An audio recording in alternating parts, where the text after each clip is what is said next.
Hello friends, welcome to free tutorial academy. आज का video class 10 की जो ज्योग्राफी की बुक है, जिसका chapter number first resources and development है, जिसको हिंदी में संसाधन एवं विकास कहते हैं, इसके बारे में पढ़ेंगे। तो चलिए शुरू करते हैं। रिसोर्स रिसोर्स को हिंदी में कहते हैं संसाधन। तो चलिए जानते हैं कि संसाधन होता क्या है। हमारे पर्यावरण में उपलब्ध प्रत्येक वस्तु जो हमारी आवश्यकताओं को पूरा करने में उपयोग करते हैं, उसे संसाधन कहते हैं। इंग्लिश में भी सेम चीज लिखा है। Everything is available in our environment which can be use to satisfy our needs is resource. आसान भाषा में आप ये समझ सकते हैं कि हमारे एनवायरमेंट में उपलब्ध जितनी भी चीजें हैं, जिसका यूज आप अपनी जरूरतों को पूरा करने में करते हैं, उसे ही रिसोर्स या फिर संसाधन कहते हैं। उदाहरण के लिए मार्कर हो गया, व्हाइट बोर्ड हो गया, कपड़े हो गए, जूते हो गए, आपका AC, fridge, TV, washing machine और भी बहुत सारी चीजें हैं जिसका यूज आप अपनी आवश्यकताओं को पूरा करने के लिए उपयोग में लाते हैं। वे सभी संसाधन या फिर रिसोर्स कहलाएंगे। देखिए, रिसोर्स जो है वो दो टाइप के हैं। एक तो आपका है नेचुरल रिसोर्स, एक है आपका human made resource. Natural resource ऐसे रिसोर्स होते हैं जो हमें प्रकृति से मिलते हैं, यानी कि एनवायरनमेंट, नेचर्स द्वारा हमें दिया जाता है। एग्जाम्पल के लिए एयर हो गया, मिट्टी हो गई, सोना चांदी, जो मेटल्स हो गए, नॉन मेटल्स हो गए, ये जितनी भी चीजें हैं ना, ये आपके नेचुरल रिसोर्स के अंदर आते हैं। इसके अलावा ह्यूमन मेड रिसोर्सेज में ऐसे रिसोर्सेज जो इंसानों ने यानी मानव ने बनाए हैं, उसको हम ह्यूमन मेड रिसोर्स कहेंगे। एग्जाम्पल के लिए कपड़ा हो गया, मशीन हो गए, मार्कर हो गया, व्हाइट बोर्ड हो गया, ठीक है, camera, mobile phone, laptop, computer और भी बहुत सारी चीजें जो इंसानों ने बनाए, वो आपका ह्यूमन मेड रिसोर्स के अंदर आएगा। और जो नेचर्स द्वारा मिलता है उसे हम नेचुरल रिसोर्स कहेंगे। हिंदी में भी वही है। आपका संसाधन दो टाइप के होते हैं। एक प्राकृतिक संसाधन होता है जो प्रकृति से हमें प्राप्त होता है, और एक आपका मानव निर्मित संसाधन होता है जो मानव द्वारा बनाया जाता है। देखिए, रिसोर्स के जो दो टाइप है, इसको फिलहाल आपको इतना ही याद रखना। आगे हम इसका डिटेल स्टडी करेंगे कि नेचुरल रिसोर्स के अंदर और भी बहुत सारे कैटेगरी आ जाते हैं। फिलहाल अभी आप ये याद रखिए कि रिसोर्स जो होते हैं वो दो टाइप के होते हैं। एक नेचुरल रिसोर्स होता है और एक ह्यूमन मेड रिसोर्स होते हैं। देखिए, हम पहचान कैसे करेंगे कि हमारे एनवायरनमेंट के चारों तरफ जितनी भी चीजें हैं या जितनी भी वस्तुएं हैं, वे सभी वस्तुएं संसाधन के कैटेगरी के अंदर आते हैं या नहीं आते हैं। तो उसके लिए तीन शर्तें दे रखा है, या आप ये कह सकते हो कि तीन कंडीशन दिया गया है। तो चलिए जानते हैं एक एक करके कि क्या कंडीशन दे रखा है यहाँ पर। फर्स्ट कंडीशन है रिसोर्सेज शुड टेक्नोलॉजिकली एसेसेबल, यानी तकनीकी रूप से सक्षम हो। इसका मतलब होता क्या है, चलिए देखते हैं। देखिए, अभी हमने पढ़ा था कि संसाधन जो होते हैं वो दो प्रकार के होते हैं। एक होता है आपका प्राकृतिक संसाधन, एक होता है आपका मानव निर्मित संसाधन। तकनीकी रूप से सक्षम का मतलब ये है कि यदि आप प्राकृतिक संसाधन निकालते हैं, तो प्राकृतिक संसाधन निकालने के लिए आपके पास टेक्नोलॉजी होना चाहिए। यदि आप मानव निर्मित संसाधन बनाते हैं, तो मानव निर्मित संसाधन बनाने के लिए आपके पास टेक्नोलॉजी होना चाहिए, यानी मशीन्स वगैरह होनी चाहिए। यदि मैं प्राकृतिक संसाधन की एग्जाम्पल की बात करता हूँ, तो मान लीजिए कि ये आपका अर्थ है,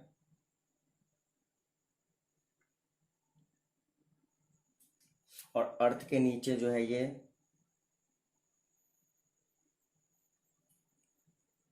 अर्थ के नीचे ये सोना गड़ा हुआ है, ठीक है। और आपको इस सोने को निकालना है, तो सोने को निकालने के लिए आपके पास ऐसे टेक्नोलॉजी यानी ऐसी मशीनें होनी चाहिए, ठीक है। ऐसी मशीनें आपके पास ऐसी मशीनें होनी चाहिए जिसकी मदद से आप इस गोल्ड को निकाल सकें।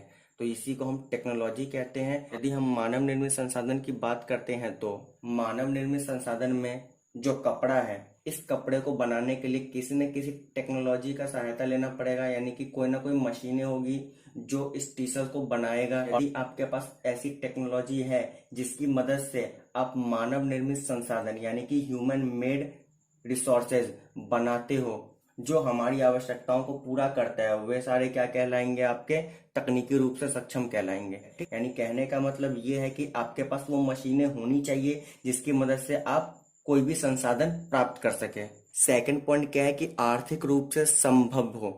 ठीक है। इंग्लिश में क्या लिखा है, रिसोर्स शुड बी इकोनॉमिकली। इसका मतलब क्या होता है, मान लीजिए कि ये जमीन के नीचे जो है वो गोल्ड यानी कि सोना गड़ा हुआ है जिसकी कीमत 5 लाख रुपए है, और इस सोने को निकालने के लिए हमने मशीन का यूज किया और लेबर कॉस्ट वगैरह सब कुछ मिला करके इसका जो कॉस्ट है वो 7 लाख रुपए आ रहा है। आपने सोना निकाला और आपको पता चला कि ये जो सोना है, इस सोने की जो कीमत है वो 5 लाख रुपए है और आपने जो कॉस्ट लगाया था वो 7 लाख रुपए लगाया था। तो इसका मतलब क्या है, इसका मतलब ये है कि ये प्रॉफिटेबल नहीं है। यानी कि आपने जो मशीन यानी आपने जो खर्चा किया वो 7 लाख रुपए का है, और लेकिन जो हमने रिसोर्स निकाले हैं जमीन के नीचे से उसका जो कॉस्ट है वो 5 लाख रुपए है। तो इसका मतलब क्या है, इसका मतलब यही है कि ये जो है ये प्रॉफिटेबल नहीं है, यानी कि आर्थिक रूप से संभाव्य नहीं है। यानी कि रिसोर्स शुड बी इकोनॉमिकली, यानी कि रिसोर्स जो होना चाहिए वो इकोनॉमिकली होना चाहिए। यानी कि जो आपने कॉस्ट लगाया है, यानी जो आपने लेबर खर्च, मशीन खर्च, टेक्नोलॉजी खर्च, इन सबको जोड़ जाड़ के जो भी टोटल खर्च आया है ना, या टोटल कॉस्ट आया है, ठीक है, उन कॉस्ट का जो रेट है वह हमेशा रिसोर्स से कम ही होना चाहिए। तो इस स्टेटमेंट का मतलब यही है कि आर्थिक रूप से संभाव्य हो। और तीसरा पॉइंट क्या है कि सांस्कृतिक रूप से मान्य हो। ठीक है, इंग्लिश में लिखा है कि resource should be culturally acceptable. इस स्टेटमेंट का मतलब ये है कि जो भी रिसोर्सेज यानी कि जो भी संसाधन आप यूज कर रहे हैं उस संसाधन का समाज द्वारा विरोध नहीं होना चाहिए। समझ में आ गया आपको 3 पॉइंट। पहला पॉइंट है तकनीकी रूप से सक्षम हो, यानी कि ऐसे संसाधन यानी संसाधन निकालने के लिए या फिर संसाधन बनाने के लिए वो टेक्नोलॉजी उपलब्ध होना चाहिए, यानी टेक्नोलॉजी जो है वो अवेलेबल होना चाहिए। दूसरा स्टेटमेंट क्या है कि आर्थिक रूप से संभाव्य हो, यानी कि इंग्लिश में रिसोर्स शुड बी इकोनॉमिकली, यानी कि जो भी आप रिसोर्स यानी जो भी आप संसाधन जमीन से निकाल रहे हैं, ठीक है, उसका कॉस्ट जो है वह टोटल लेबर कॉस्ट या फिर टेक्नोलॉजी के कॉस्ट से हमेशा ज्यादा ही होना चाहिए, नहीं तो फिर कोई फायदा नहीं होगा निकालने का। तीसरा पॉइंट क्या है कि सांस्कृतिक रूप से मान्य हो।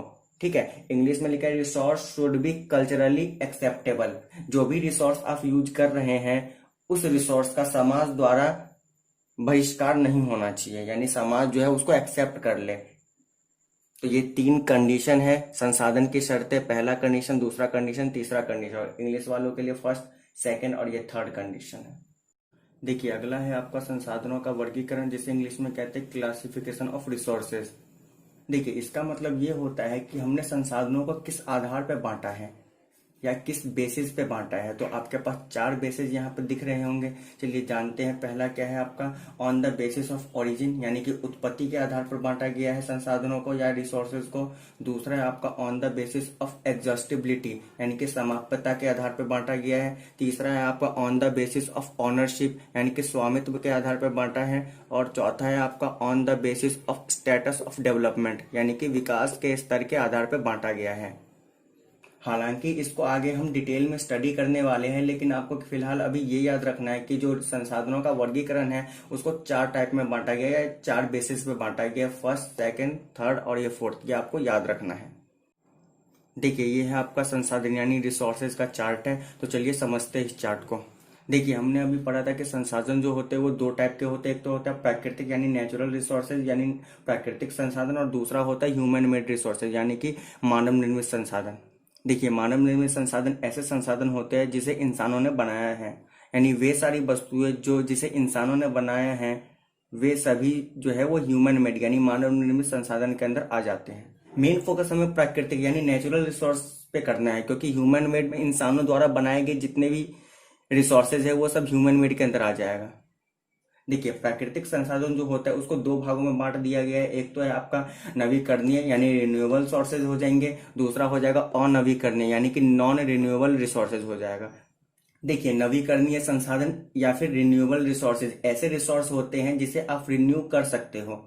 रिन्यू मतलब नवीकृत कर सकते हो। और अनवीकरणीय संसाधन यानी नॉन रिन्यूएबल रिसोर्सेज ऐसे रिसोर्स होते हैं जिसको आप नवीकृत यानी कि रिन्यू नहीं कर सकते। तो ये दोनों आपको पता चल गया। चलिए देखते हैं नवीकरणीय संसाधन को भी जो है 2 भागों में बांट दिया गया है। एक है आपका सतत या प्रवाह, ठीक है, जिसको इंग्लिश में क्या कहते हैं, कंटिन्यूअस या फ्लो रिसोर्सेज कहते हैं। और दूसरा है आपका जैविक संसाधन यानी कि बायोलॉजिकल रिसोर्सेज।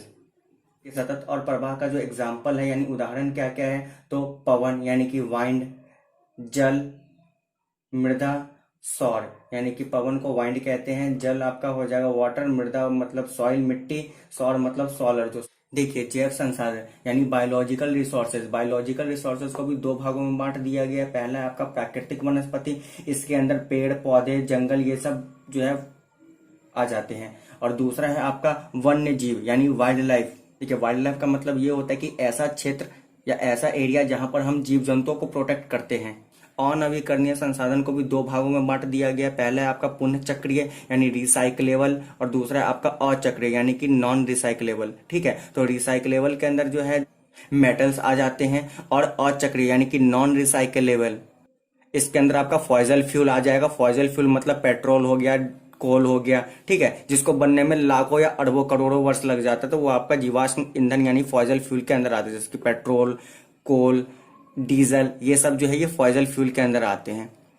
तो ये है आपका कंप्लीट संसाधन यानी रिसोर्सेज का चार्ट, जिसमें आपको मेन फोकस जो है वो प्राकृतिक संसाधन पे करना है, यानी कि नेचुरल रिसोर्सेज पे फोकस करना है, क्योंकि यहीं से आपके क्वेश्चन पूछे जाते हैं। मानव निर्मित वाले में तो ऐसे संसाधन या ऐसे रिसोर्स जो मानवों ने बनाए वो मानव निर्मित के अंदर आ जाएगा। ठीक है, वो सारे मानव निर्मित के अंदर आ जाएगा। लेकिन प्राकृतिक यानी नेचुरल रिसोर्सेज का जो कैटेगराइज किया ना, इसी में से आपसे क्वेश्चन पूछते हैं या बनते हैं।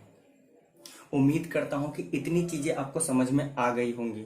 तो इस वीडियो में इतना ही रखते हैं। नेक्स्ट वीडियो में हम पढ़ेंगे कि अभी आपने क्लासिफिकेशन ऑफ रिसोर्सेज पढ़ा था, उसके 4 बेसिस भी थे। इन बेसिस का डिटेल स्टडी हम अगले वीडियो में करेंगे। तो चलिए मिलते हैं नेक्स्ट वीडियो में, जब तक के लिए जय हिंद।